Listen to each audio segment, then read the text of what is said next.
მეგობრებო ახალ გაღვიძებულზე უცებ გადაწყდა. ძამას ხეობაში მივდივართ მე და ჩემი მეგობრები. ნახოთ რა იქნება, პირველად მივდივარ, ნამყოფი არ ვარ.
ეს ფეხი მუშაობს მარტო.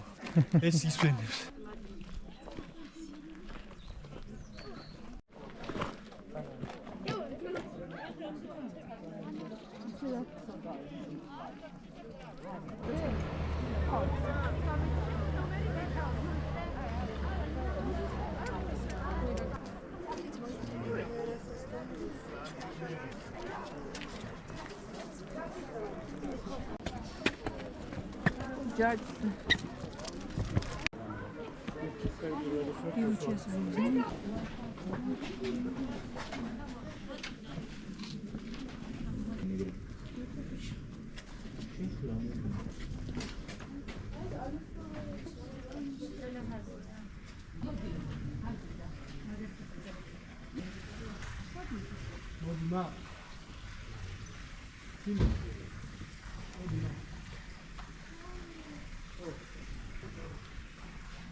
სამი ვერმონაზონი იყო, რომელიც შეუდგა აქ მონასტრის დაარსებას.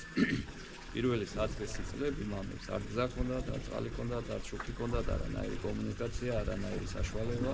აი ამ ბაღებს, რასაც უყურეთ, რასაც ხედავთ, შეიძლება ფიქრობ, ალბათ ფიქრი გაივლეთ, რომ ლამაზი ეზო, კეთილმოწყობილი, სიმშვიდისთვის, მემკვიდრეობისთვის, ლოცვისთვის და ასე შემდეგ მოახდეთ. რაღაც გაკვირვების თქმა უნდა შინაარსიც არის, მაგრამ გამაქვს აქ სახარებიდან, ბიბლიიდან აღებული გუმბათი, გუმბათთან გარვაკინიანი ბორჯღალი, რაც არის სიმბოლო უსასრულობისა და ეს ძალიან მოგდრო ზოგადად შინაარსის წარმოდგენა ქონოდათ ჩვენი მონასტრის, ჩვენი ციხესიმაგრის შესახებ.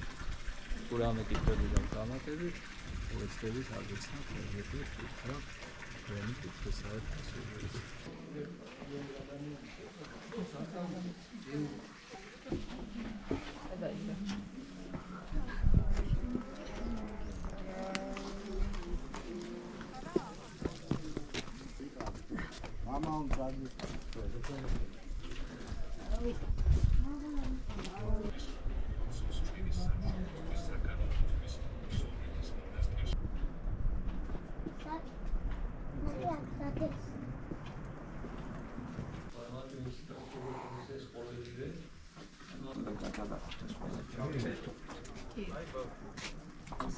Nikolov